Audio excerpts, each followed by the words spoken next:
Is this thing on? Yeah, I think so. Yo, what's going on, everyone? And welcome back to the podcast. We're here after a missed week. Ezra was a little busy last week with some things that he was taking care of. Actually, I was gone last week. That's right. I was the one that was gone. I got a new car, everyone, so happy about that. You didn't get a car. You got a truck. I got a truck, correct. What kind of truck? I got a Toyota Tacoma SR, four-wheel drive. It's white. It's got a 2-inch lift, beefy tires, exhaust, canopy top. I'm really happy about it if you guys can't tell.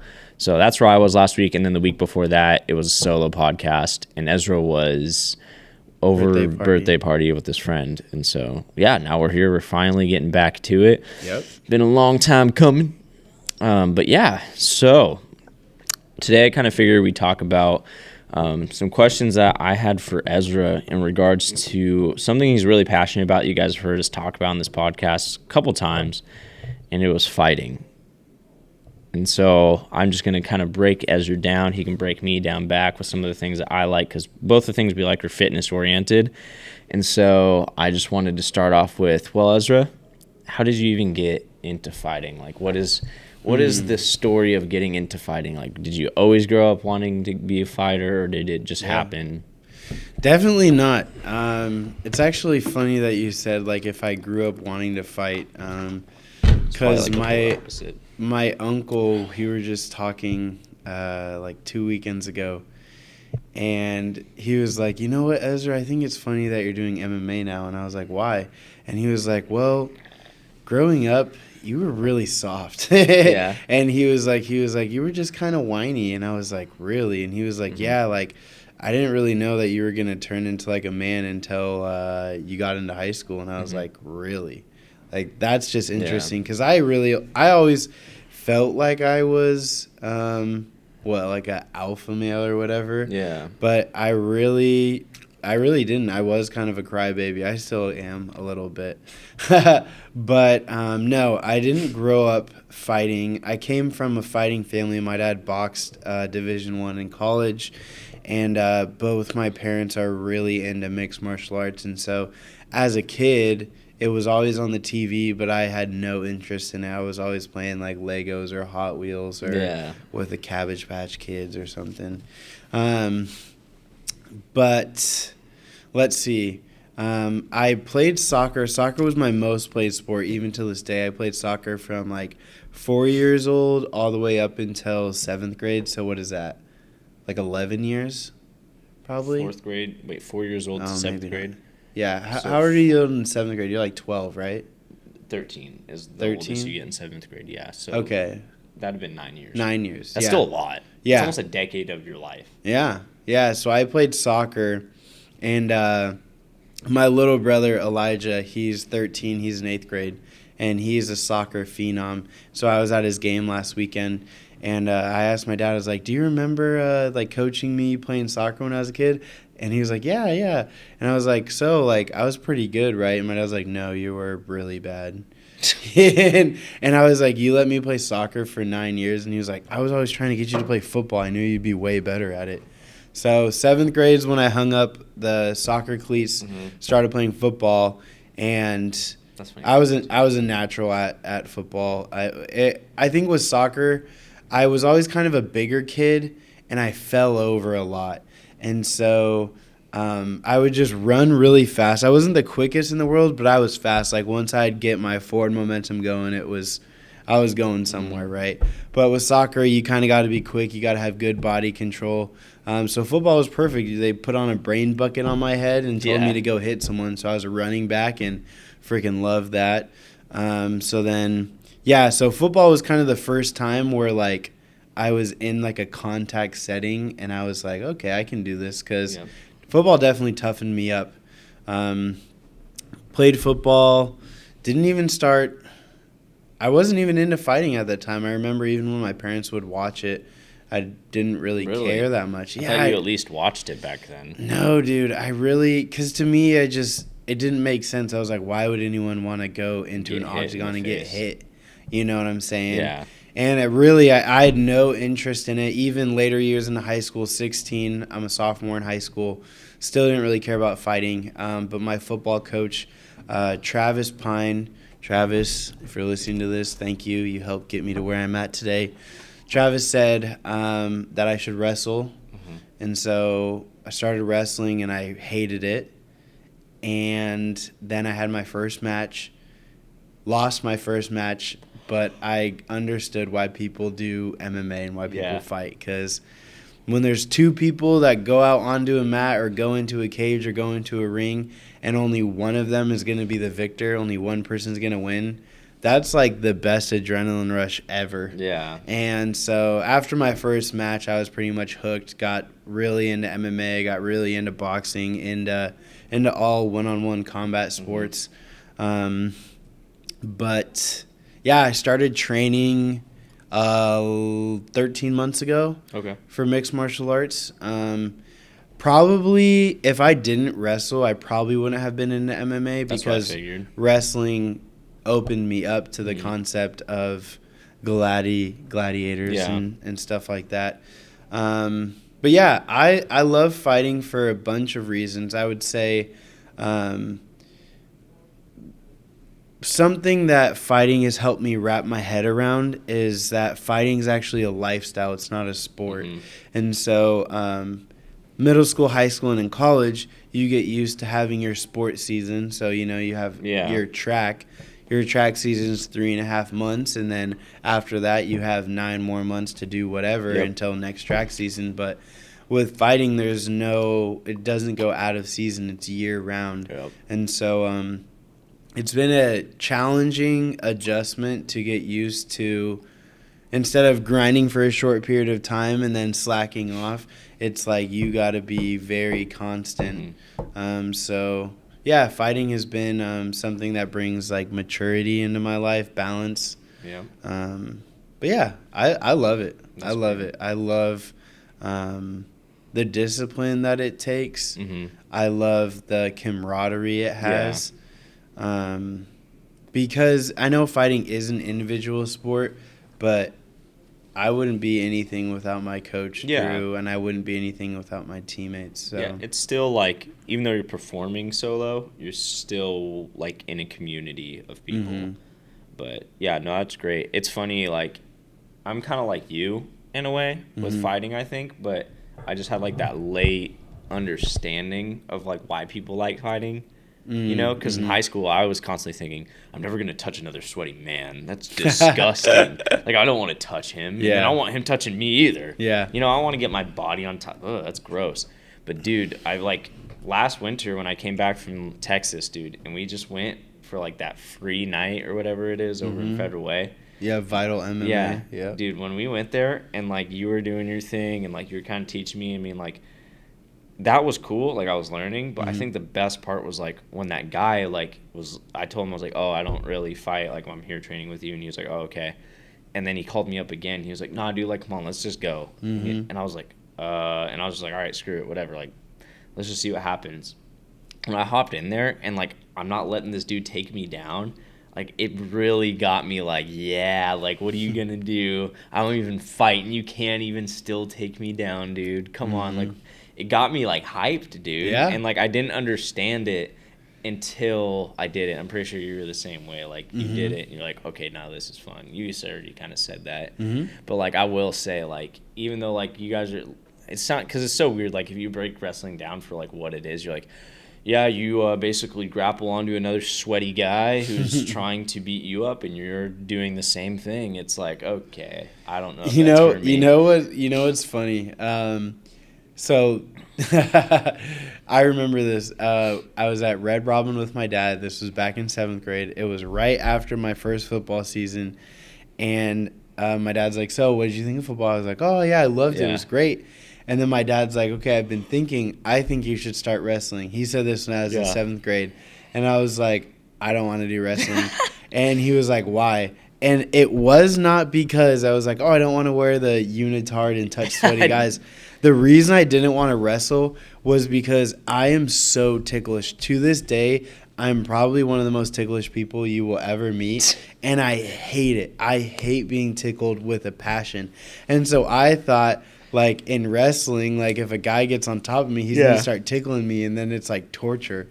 So I didn't want to wrestle because I thought that I was gonna, get tickled. But That's little funny. did I know, like, there's so much adrenaline that like tickling doesn't even matter. Yeah. You know what I mean? Yeah, no, like you wouldn't even notice someone, well, maybe, I don't know, but like I don't think I would notice if someone's trying to tickle me while we were wrestling because I'm thinking I'm trying to tear this guy's head off. Yeah, or like I'm trying to like keep my ground. And so I haven't been in a situation where it's like I haven't been in a situation where I've been like put into deep waters, and all that means and like fighting is like I'll be like fighting someone, but I haven't yet been placed in a position where like I'm getting the actual shit kicked out of me. It just hasn't happened yet. It will one day. Like I've definitely lost and I've gotten beat before, but I haven't been just like whatever I try I can't get out. Like I haven't been there yet. Yeah.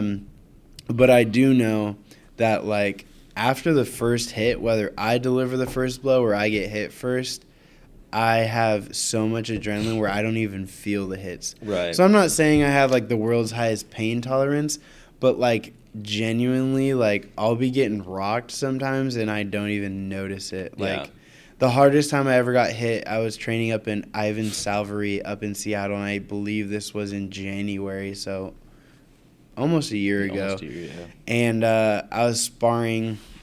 So Ivan Salvery, their gym is pretty cool. Because on Fridays, it's open, open. Anyone can pop in. But they run their practices a lot differently than my gym does. But basically, you would do 12 sparring rounds. So 12 3-minute rounds, which that's a lot. And so they split you up into weights. So it will be like 160 and below, and then like 170 and above. And so basically the heavyweights will go first. Everyone will pair up with a new partner. You'll fight for 3 minutes, and then the next group will come on. They'll fight for 3 minutes, and you go back and forth to 12 rounds. Well, I'm on my 4th round, and I'm sucking wind. Like I am so gassed, I don't even know where I'm at. And I'm going against this light-skinned guy, big curly hair, and he rocks me. He hits me with something, and I kind of like after I got hit, I was in a position where I was like, okay, I'm gonna start wrestling, because I was like, if I take another one of those blows, it's gonna be lights out. So I take him down or whatever. The round's over. We handshake. We go on with our night, and then I try to eat dinner after that practice, and I could like barely open my mouth. And then the next day I woke up with like this big bruise on my jaw. And so like I definitely got rocked. I didn't notice it. Like the pain didn't start when I got hit. The pain was like a couple hours later when I was trying to relax and get my heart rate down. And then that's crazy. That's when it hurt. So I feel like you watch MMA, you watch UFC, you see these guys that get like their faces split open and they're all bruised, black eyes. Like they probably don't feel it. Like they're gonna feel it when they're in the shower after, and it's just like burning, and they look in the mirror and they only have one eye open. Like that's when you're gonna feel it. So. Yeah, that's insane, because like you're experiencing on like a very, I would say, a minuscule level. Because like you get in the MMA, dude, you see those guys who get like their eyes like barely open. Yeah. Or like, dude, that one guy had that cut on his eyebrow that was so deep they could put the whole Q-tip in it. You remember that? Yeah. Oh yeah. Like, dude, those have to feel immensely painful, because I can only imagine the pain that you were describing. Yeah. But those guys are getting like a lot of those during the fight, and they're getting hit. I mean, maybe not like a full clean blow like that. Yeah. I mean, those are rare, I'm sure, but like, you know what I mean? Like those guys yeah. get like a big old eye that's literally like.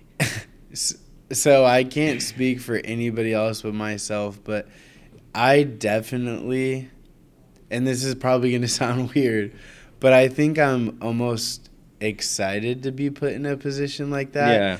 Because I don't know, every time, whether it's sparring or an actual fight, like every time I'm like getting ready, I just think to myself, like, actually I don't really think to myself. I just like I no longer feel like Ezra Miller. I feel like just essence. Like, I don't know, that sounds kind of stupid, but Doesn't sound stupid. it's a really cool opportunity where it's like I can do and be whatever I want to be in this moment, and it's just human. It's primal. It's so natural to me, and it's really enjoyable. Like, I remember when I was 19, it wasn't even because of a fight. I slipped and fell, but I cut open my face, and I had to get 3 stitches right on my nose.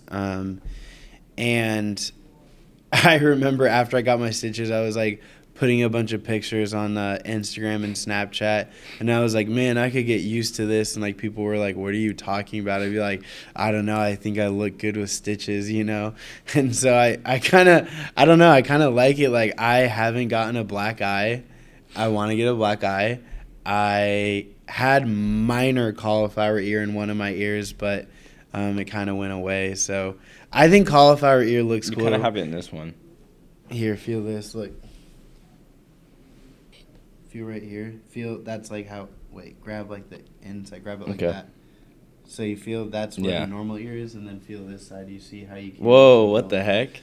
So, like, I have some buddies in my gym that have, like, you know, Dumbo-looking ears. So I kind of want to get something, like, you know, in between that, because I think it looks sick. Like, I don't know if my future wife is going to like it, or my dad thinks it looks cool. My mom hates it, but if I could get cauliflower ear, that would be primo. Yeah, you need like a little in between so people know when they see you in public, like, I'm not going to F with that dude, but then girls are also like, he's still attractive. Yeah, yeah. Because I've seen some dudes in the MMA, dude, and their ears were like full. It's like, can you hear? And can, like, be able to hear you deaf? Like, dude, I watched a compilation on YouTube with it was MMA, and it was people getting their cauliflower ear bursted open. Dude, that stuff's because if you get hit with it right, bro, it's just scar tissue and blood built up that doesn't get drained. So obviously, if you have force hitting directly on it, it's gonna pop like a pimple.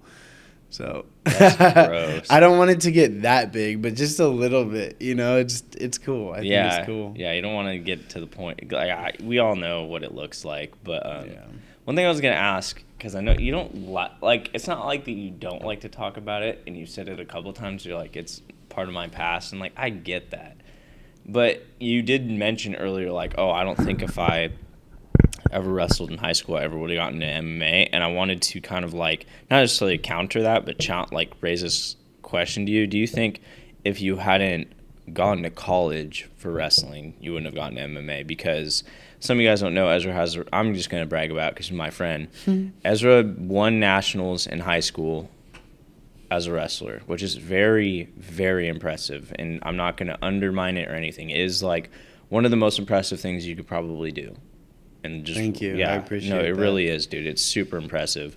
And so just like he's been able to do that. And then that's why he went to, like, I'm pretty sure that's why college picked you up, because they knew that. So if you guys are wondering how Ezra even went to college, I'm just breaking that down. But do you think that if you never, and it's kind of funny because you got in a car accident and then that kind of resulted in you actually going to college for wrestling because you were going for football. Yeah. And do you think if you hadn't have wrestled in college that maybe you wouldn't have gotten into MMA? Because it kind of sounded like after high school you were kind of done with fighting because all of a sudden now you're just in football. Yeah. I think that because even though I loved wrestling in high school, I still was wrestling because of football. Right. And with football, I had I was better at football longer than I was at wrestling. And so even though I was a state champion in high school and I won a Reno World's title in high school, I still felt that I had more upside as a football player than I did with wrestling. And so after my senior year, I had some preferred walk-on offers, which is just so I didn't take my grades very seriously in high school. I spent all my time and energy playing sports, which is good because I was very dominant football player and a very dominant wrestler. But a lot of the colleges I wanted to go to were like, hey, your grades aren't that good, so right now we can't offer you a full ride scholarship, so we'll give you a preferred walk-on, which basically means that my first year I'll walk on the team. I'll get into admissions. I've already gotten into the college, but after 1 year they'll revise it and be like, okay, he's passing his classes, we're going to pay for his next 3 years, or hey, he doesn't make the cut, whatever. So that opportunity is good because they were two different Division I colleges. And so that is honestly a great opportunity because it's basically you have your foot in the door. The coaches know who you are. Yeah. You just got to go work your ass off for a year, and then you'll be set. And then I had some like 60% scholarships to go play Division II football. One of them was at Briarcliff. I think it's in Iowa, and the other one was at Southern Nazarene University in Oklahoma. And I think that in my brain, I felt that I was like Pac-12 caliber. In my brain, I was like, I'm a beast because I went to a small high school, and every year I was the defensive MVP. I was dropping 20 touchdowns a season. I never got off the field, and so I was the big fish in a small pond. Like, even though I was at a small school, I was the best player out of everyone for multiple years. And so that kind of got to me. So I was like, oh, there's no difference between like a Connor Weddington, like, that guy? Yes, Connor I know exactly Weddington. Connor Weddington I was like, oh, like we're the same when, we weren't. And so I decided to play junior college football because, I watched Last Chance U, and I know like you go work your ass off in a JUCO, you're going to be able to, get picked up by any college. And so it was a great plan. I talked to the coaches at the college. They were excited to have me on. But then I was now in an environment where there is 200 guys walking onto this football team. Some of them were D1 players that got kicked out of their colleges. So you have these 5-star recruits from high school that, they were selling drugs or they were failing their classes or whatever. So you have like guys that are NFL caliber that had a rough start that are at this college. And so for me, it was a culture shock because I went from being top dog everywhere I went to now there is 6 other guys in my position that are 6'1", 220 that run a 4.6. So already off the bat, I was just like everybody else. And so I would have had to really, I think I was 18, I was young, and I was so just shocked from that initial thing that I was working really hard. I was playing special teams because I knew special teams what was going to set me apart because I think I was in between second and third on the depth chart for linebacker, which is really good for having 200 guys on the team. But I knew kickoff, I was like, I'm blasting through the field and I'm going to just fudge somebody up. And I knew that in our first preseason game, this is where I'm going to get met, and so, down there, I'm like the second guy running to the ball and I'm just full on just sprinting. And then I pulled my hamstring and it wasn't anything crazy. I didn't have to get surgery, but I was out for 2 weeks for that. And then I knew right then and there, it was like, okay, I pulled my hamstring. Now I'm going to be out. I'm not as advertisable to the coaches. And so I was like, still going to show up, still going to work hard. Once I get this rehabbed, everything's going to work out. Well, that 2 weeks that I was out, I was driving home from practice and I got hit by a drunk driver. It totaled my car, gave me a concussion, and completely changed the path I was on. And that was a pretty tough circumstance. But I ended up reaching out to a college in the area, Sacramento City College, and they had a wrestling team, and I watched some of their stuff on YouTube, and I was like, oh yeah, that might be cool. And so I emailed the head coach. I was like, hey, my name is Ezra Miller. I was a state champion, Reno world champion in 2018. I don't know what the process is going to look like. And he was like, oh, I was just watching your matches on Flow Wrestling, which is wrestling coaches or anyone can pay for a Flow Wrestling account, and you can just watch matches basically. And so because I was I won Reno Worlds. Like, my name's on like Flow Wrestling for the champions of Reno Worlds, and so you can just click on my name and watch like my line of work. And he was like, I actually know who you are. Like, I want to get you here. Like usually if you're transferring colleges, you have to do that on your own. But this coach went to my college, got all the paperwork for me.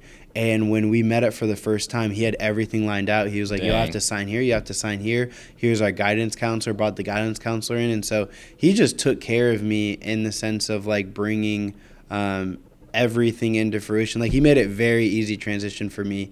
And wrestling in college was way more enjoyable than football, because with wrestling, it's a small team. You go from having a team of 200 people to having a team of 30 people. And so you can just get a lot more one-on-one time with coaching. The bond with wrestling, I got a lot closer with my buddies in wrestling than in football. But making that transition from football to wrestling was it was really good for me, because in my brain I thought that I was like, it's weird, even though I was a state champion and a national champion, I didn't think I was that good of a wrestler. Yeah. Because I don't know, my wrestling, I just felt like you're probably more comfortable at football, I feel. Yeah, because I thought like the only reason I was good at wrestling was because I played football. But really, like, wrestling in college and having like coaches that believed in me and wanted to help push me to be better, they helped me realize that the reason I was a good wrestler was because of my mindset. It was because of the work that I put in. Like, in my brain, I would tell myself like, oh, you're only good at wrestling because you're good at football. But really, they're just like, when you are on, like Ezra, when you believe in yourself, you could be the best wrestler anybody has ever seen. And so, like, when I have people that are like speaking that over my life, it's like, whoa. Yeah. Like, because I would have never known, you know? Yeah. I wouldn't have. But do you ever miss, like, because it's funny, I mean, not funny, it's not funny, but your sophomore year, you stopped wrestling in college. And, like, obviously there's some circumstances and things that happen. Do you... I mean, obviously everything happens for a reason, but would you have almost preferred to have wrestled all through college? Oh, yeah. No, most definitely. I wouldn't say I regret it, but I do... I don't know. Maybe that is a little bit of regret. Like, I did drop out of college. Wasn't actually because of wrestling. It was because I had other things going on in my life. But... the reason I say I don't regret it is because I wouldn't be where I am today without it. Like I said, everything. I think that I had just a huge identity crisis because I'm from Washington. My family, which I'm very, very close to my parents and all my siblings, and we're very involved in our church. I had a life for 18 years where I had so many people right by my side. And then I go to a new state where I don't really know a whole lot of people, and I don't really know myself. And so I kind of just started latching on to one thing after the other, and I just latched on to the wrong thing, invested a lot of time and energy into that, and it depleted me, and I had a very big identity shock. And so at that time when I dropped out of college, I wasn't thinking about, oh, am I going to come back? Am I going to wrestle another 3 years or whatever? My view was just like, I didn't care about wrestling.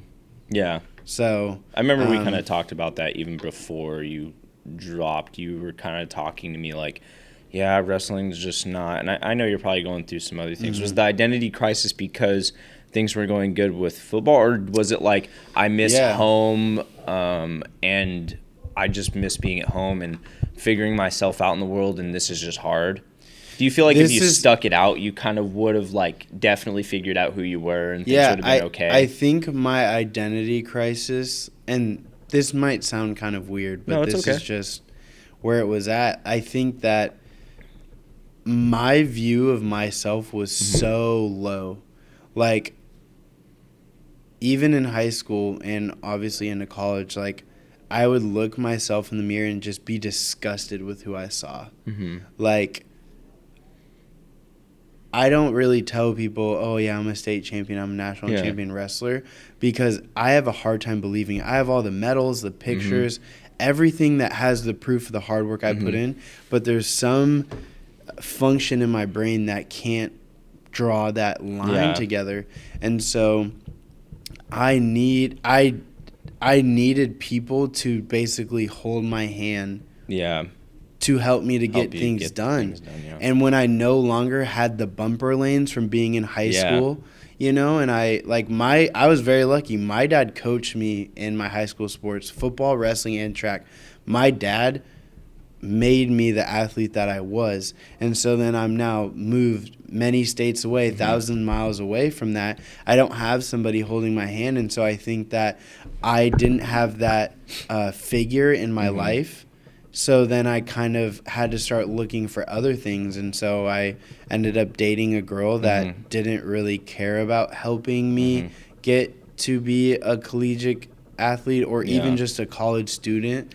And that's not anybody else's fault but my own. Like, I was in a vulnerable place and I needed a positive influence, but I chose a negative one. And so that kind of brought me to where I am today, but I don't regret it because I think I had to learn that life is hard, things suck, and you can either play the victim and do nothing with your life, or you could choose to pick yourself up, work hard, and make some shit happen. Yeah. So it just took me a few years to understand that, like, yeah. Yeah, it is kind of weird. Like, I know we've kind of gotten away from wrestling. I'll kind of come back to it, but I think I really wanted to, like, drive this point home just because, like, I experienced it recently, as you know, that whole identity crisis. You go on your own and you don't really know who you are. Yeah. It's just, like, it's so funny because I don't know if you felt this way in high school, but, like, it's never like I felt disgusted with the way I looked, but, like, there were so many underlying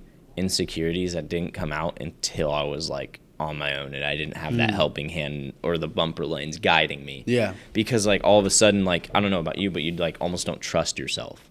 You're almost like, oh, I don't trust, like, my own, like, intuition to make decisions out in the world. Like, I almost need someone to kind of, like, do this for me. And then you hold your hand. Yeah, hold your hand. And it's like, it sucks because, like, I don't know where in our brains, because I don't know if I've said this on the podcast, Ezra and I are very similar. Like, there is so much similarity in so many of the things that we have been through, which I think is a huge reason why God made us friends. Yeah. But I would definitely say it's very odd because, like, I don't know about you, but, like, a lot of other people I know that are our age and who kind of gone out, they don't really, like, almost think that way.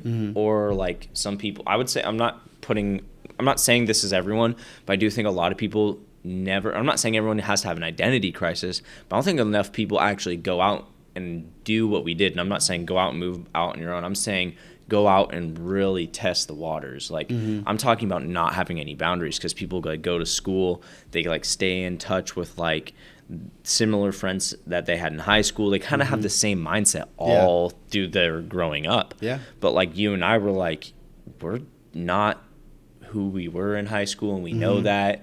So who really are we? Because we were playing a character, like, this whole time in high school. I wouldn't necessarily say a character. We were young. Yeah. We were ignorant to what the world was. Like, I think who I was in high school, right? So what is high school, right? We could say, for me, my view of high school, I have a funny view of high school. Was I thought of it kind of like Project X. I mean, well, we did have, that was a part of it, but no, I feel like high school is almost like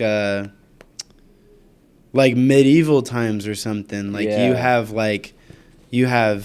the king, you have the princes, you have the princesses, you have the dukes, the duchess, you have the merchants, you have the jesters, and you have the peasants, right? And for me in high school, I was, like, middle school growing up, I was the peasant, or the jester. I was constantly making myself a buffoon to get attention from other people. But then once I hit high school, I hit my growth spurt and I started to really excel into sports. I went from being the guy that people didn't really want around to where, like, people would come up to me and people would do things for me. And so, like, my view in life was, like, because I went from being at the bottom to being at the very top, and, like, if you are attractive looking, I'm not saying I'm the most attractive person in the world, but if you are attractive looking, you are you're very outgoing, or you're really good at a sport or something that most people can't be really good at, even if they worked really hard, like you have a certain level of privilege that other people don't get. And so like when people are like, oh yeah, like attractive people, life's easier for them, in most situations it is true. I'm not saying that attractive people don't ever have to deal with things, but like you get treated a certain way. Yeah, you right? do. Like if you are an attractive person that's pestering a girl to go on a date, she's going to say yes eventually. If you're ugly, she's going to be like, you're a creep and call the principal. Yeah. You know what I'm saying? No, 100%. So like for me, high school was like I was the king of the castle. People older than me knew my name. The teachers knew my name. And it was awesome. But that's not the real world. And so I got hit hard because I ended out on top. I got everything I wanted. And then I went into the real world where like no one really gives a shit about you. Like, and that's true. And that hit me hard. It was an identity crisis because I thought anywhere I would go, people would be like, that's Ezra Miller, that's Ezra Miller. And if I stayed local in the hometown, like, yeah, like that could do that. But there weren't a whole lot of college sports opportunities to stay in this area. Yeah, no, I get that. Yeah, no, I think that's good. Like, I think that's a blessing, though, that people don't give a shit about you, to be honest. And, like, obviously you don't necessarily... And I can speak from this, too, because I've had a similar experience where, like, everyone knows your name. Yeah. And people are, like, constantly... And you're like, yeah, it's kind of feeling your pride and your ego a little bit. But, like, at the end of the day, because, like, it happened to me, too, where, like, everyone... Like, the day is just going by, I'm another person. And, like, that was, like, great for me because it's, like... I don't have to worry about anything. And, like, I don't care if someone knows me. I don't care what they know me for. It's just kind of, like, peaceful. But at the same time, it can be a shock, like you said, and it can cause a lot of anxiety, depression, because all of a sudden you're like, wow, no one cares about me? Wow. And it's like, yeah, who cares? Like, that's amazing, actually, because you have the people that do care about you, and that's what really matters. Yeah. And so, like, I think that's the best part because, I mean... At first it doesn't seem like it, but I don't know, it says in the Bible, like, less is more. And, like, that's so true. Like, I feel so much better when I'm around people that I actually genuinely care about and, like, surrounded by their love. It feels because it feels like more. Yeah. More than, like, someone who's fake, who barely knows my name. It's like, hey, man, like, yeah. And I'm like, okay. You know, like, I don't know if you saw, who's that one? He's, like, a UFC fighter. His name's Paddy. Paddy Pimblett? Yeah. Yeah. Paddy the Fatty. Yeah. He went around. He's the Irish guy, right?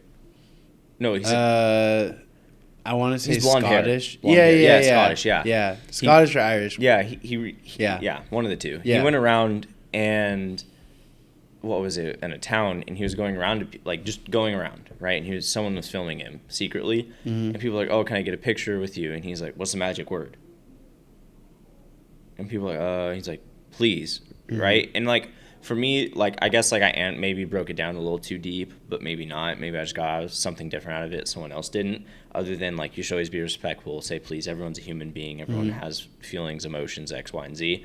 But I guess, like, one of the things I took out of it was, like, wow, less is more again. Just from that simple lesson, just because it was, like, people aren't even saying please. But your family members ask you to do something. They say, hey, can you please do this? Can you please do this? It's, like, respect. Yeah. But, like, people don't really realize that. And, like, for me, that was, like, huge. Like, I didn't even understand that. It sounds like it was huge for you, too. But I think, you know, I don't know. But, yeah, like you said, it's an identity crisis. Yeah, definitely an identity crisis. And I'm still figuring out what my identity is. I think that,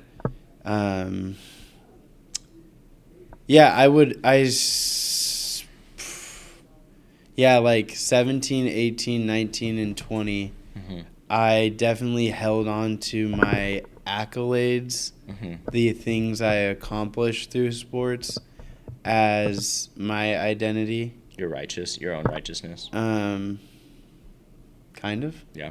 Yeah. But then I just realized, like, especially, like, 19, 20, like, when I was exiting college, like, you know, no one really cares about that. Like, I'm not going to go put on a job application, oh, I'm a Reno world champion. Like, I mean, maybe I might have that towards the bottom, but it's like, that's not just like, okay, cool, you did something awesome. Yeah, like, that doesn't mean that your life is just everything's going to be handed to you. And so I think for me, I did have an easy time in high school. I did have an easy time entering into college. And then once things stopped being easy, I freaked out because I had a pretty low view of myself. So then when shit started to get hard, I was like, I would listen to that little voice in the back of my head be like, you can't do this. And I'd be like, dang, you're right, I can't do it. Because I would have to work 10 times as hard in college than I did in high school. And I just don't think that I was ready for that at that time. Yeah, no, I get you. And so, just to go back to that question you asked me, you're like, do you regret not, like, getting your bachelor's in wrestling all 4 years in college? Like, a little bit, yes, but it doesn't keep me up at night because I do know. Because then I even... You must not truly regret it then. Well, yeah, and I even played it like this. Like, Southern Nazarene University in Oklahoma, the Division II college that wanted me to play linebacker for them, their coaches were very involved in the recruiting process to me, calling me all the time, being like, yo, we have this package for you. You're going to be the highest paid athlete on the team. You're going to get a nice dorm room. You're going to have whatever major classes you want. Like, we'll take it care of you.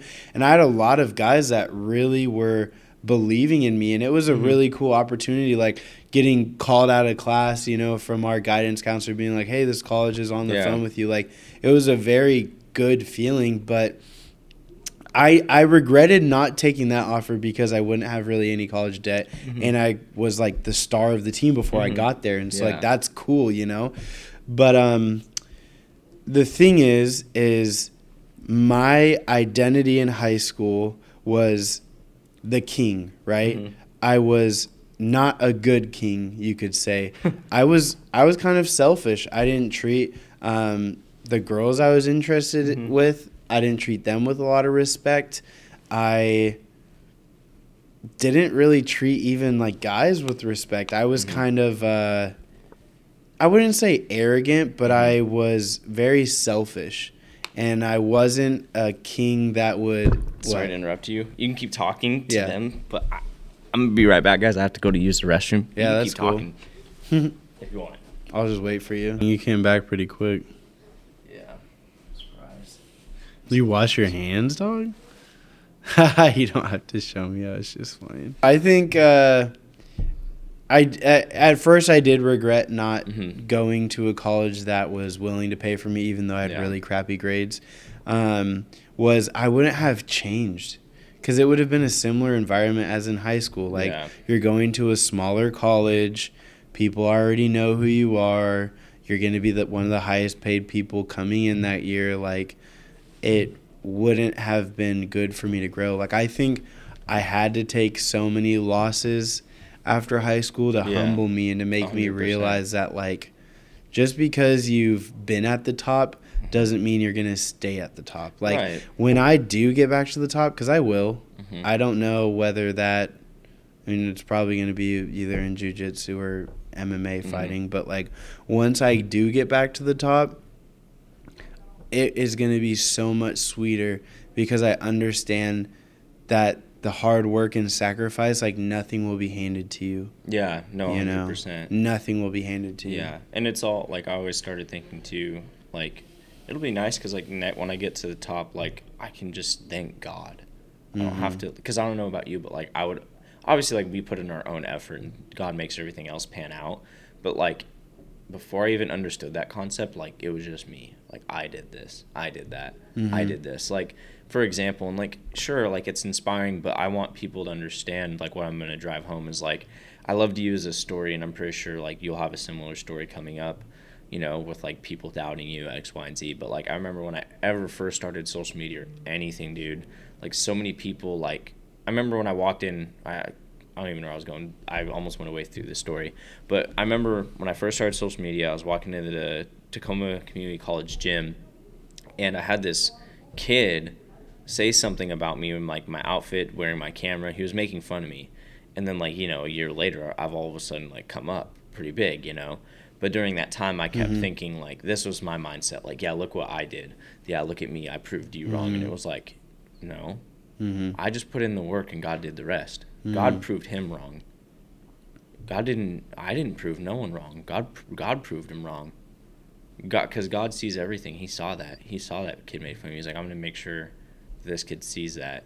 I'm going to make sure that. So I guess like one of the things like for you too, because I'm guessing then you were kind of like, yeah, I did all of this. Like, look at me. I'm Mr. Hot Shot, And so, yeah. Yeah. Yeah. Yeah. Yeah, totally. Yeah. All right. Well, we have someone trying to come into the room right now, and so we're gonna end this podcast. And yeah, he's trying to get on his laptop. Cool. Yeah, one sec, and we're gonna wrap this up. So yeah. All right. Yeah. Thanks, you guys. So Thanks for watching. And I'll see you guys in the next one because we need to let Andrew Huberman in.